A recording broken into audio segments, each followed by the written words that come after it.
नमस्कार। उत्थान ज्योतिष संस्थान में आप सभी का स्वागत है, अभिनंदन है। शनि देव का गोचरी परिवर्तन होने जा रहा है वर्ष 2023 के पहले महीने में। माघ कृष्ण पक्ष दशमी तिथि 17 जनवरी 2023 दिन मंगलवार की रात में 4:30 के बाद अर्थात 18 जनवरी के सूर्योदय के साथ ही शनि देव की जो गोचरी यात्रा है वह आरंभ होगी कुंभ राशि में। तो क्या प्रभाव स्थापित करेंगे अपने इस परिवर्तन का?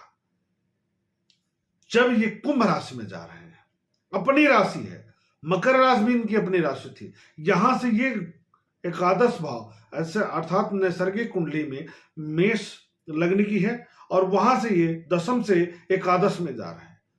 कर्म के कारक भी हैं और फल के भी कारक हैं, तो लाभ भाव में जा रहे हैं, लाभ के कारक होकर के जा रहे हैं।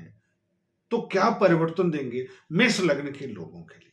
तो मेष लग्न में किस प्रकार का प्रभाव स्थापित करेंगे, मेष राशि वालों के लिए किस प्रकार का प्रभाव स्थापित करेंगे? अब आप अपने लग्न के अनुसार देखेंगे कि राशि के अनुसार देखेंगे?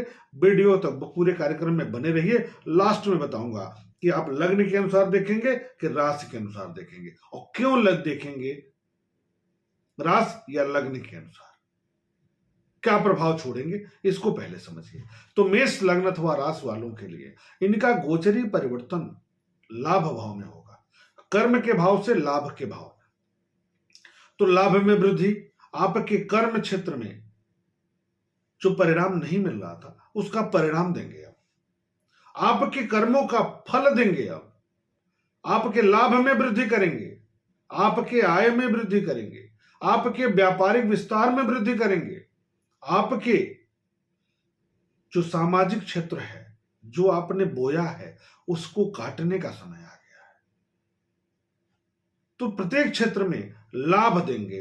अब आपने गलत कर्म किया है तो वैसी के अनुसार देंगे, अपराध किया है तो आपको अपराध की सजा देंगे, आपने शुभ कार्य किया है तो उसका परिणाम बहुत सकारात्मक देंगे, आपने व्यापार किया है तो व्यापार में लाभ देंगे, आपने राजनीतिक क्षेत्र में परिश्रम किया है तो आपको चुनाव देख जिता करके पद प्रदान कर देंगे, आप पढ़ाई खूब किए हैं तो आपको नौकरी प्रदान करके आय का साधन बना देंगे, आपने फ्रॉड किया है तो आपको जेल में डालकर सजा दिला देंगे। यानी प्रत्येक क्षेत्र में आपके कर्मों के अनुसार फल प्रदान करने के लिए बिल्कुल भी तैयार है इस समय। कब से? 17 जनवरी 2023 की रात में 4:30 के बाद, और लगभग 30 महीने तक ये कुंभ राशि में रहकर यह परिणाम आपको देंगे। अब इनकी दृष्टि पड़ेगी लग्न पर।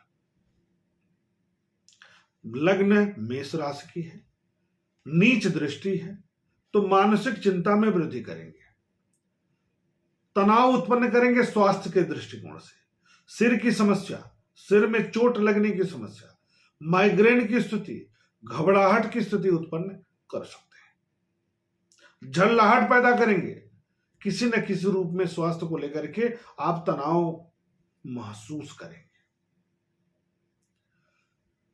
अगली दृष्टि पंचम भाव पर होगी, विद्या के भाव पर होगी, संतान के भाव पर होगा, लेखन शक्ति के भाव पर होगा, डिग्री के भाव पर होगा, बुद्धि के भाव पर होगा, विवेक के भाव पर होगा। इन सब में नकारात्मकता देखने को मिलेगा।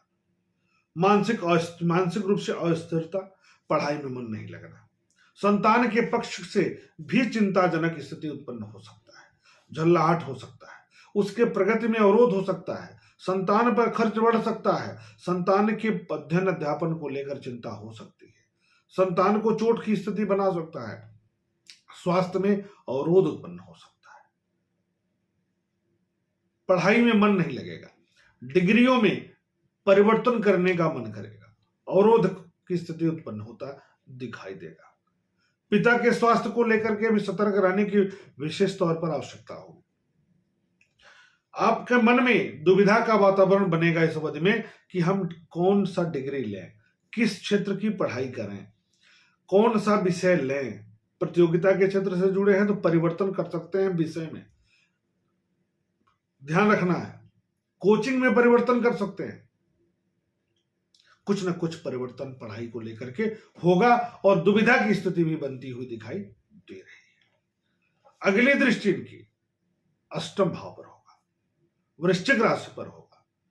तो पेट, पैर, पेशाब संबंधी समस्या, पेट की समस्या, आंतरिक समस्या, पेशाब संबंधी समस्या में किडनी, लीवर, पथरी की शिकायत या इनर प्रॉब्लम, यूटीआई के कारण मन प्रसन्न अप्रसन्न रहेगा, तनाव में रहेगा। इन्फेक्शन हो सकता है, यूरिक एसिड बढ़ा रह सकता है, पेट की आंतरिक समस्या तनाव दे सकता है। तो यह समय स्वास्थ्य के दृष्टिकोण से बिल्कुल ठीक नहीं है। मना है स्थिति और स्वास्थ्य के दृष्टिकोण से ठीक बिल्कुल नहीं है। सिर्फ लाभ के मामले में खूब मजबूत हैं, बाकी क्षेत्रों में अवरोध की स्थिति बनती दिखाई देगी। परिश्रम करिए, लाभ पाइए। अब आपको इनके नकारात्मक प्रभावों से दूर होने के लिए, दूरी बनाने के लिए किसकी उपासना करनी होगी? तो हनुमान जी महाराज की उपासना करिए।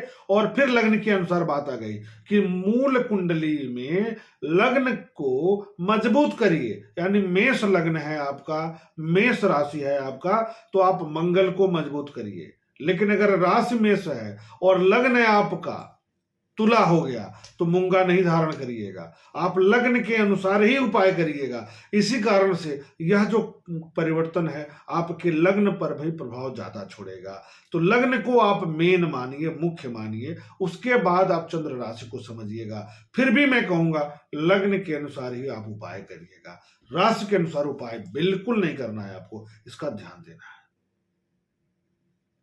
तो लग्न हो गया यहां प्रमुख। और फिर चंद्र राशि से देखिएगा, आपका लग्न और राशि अलग अलग है, तो लग्न पर पहले समझिए और फिर जो राशि होगी उसका आप समझ करके दोनों को मिलाकर परिवर्तन समझिएगा। लेकिन मूल समझना है लग्न को, उपाय करना है लग्न के अनुसार। तो शनिदेव की शुभ कृपा आप सभी को प्राप्त हो। और कैसे प्राप्त होगा?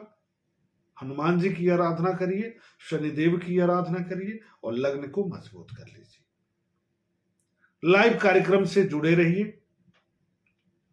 आपके प्रश्नों का उत्तर देने के लिए हम आते हैं रोज, यूट्यूब पर भी आते हैं और फेसबुक पर भी आते हैं। तो उत्थान ज्योति संस्थान के दोनों ही प्लेटफॉर्म से, टेलीग्राम से भी जुड़ जाइएगा, उत्थान ज्योति संस्थान से। वहां पर हम लाइव आते हैं, आपको समय समय पर अपडेट देते रहते हैं, जानकारी देते रहते हैं। आप जुड़िए, आप सभी का स्नेह सहयोग बना रहेगा। हम नियमित तौर पर आप सभी के लिए कार्यक्रम लेते आएंगे। लाइव कार्यक्रम के दौरान भी आपके प्रश्नों का हम उत्तर देते रहेंगे। बहुत बहुत धन्यवाद। नमस्कार।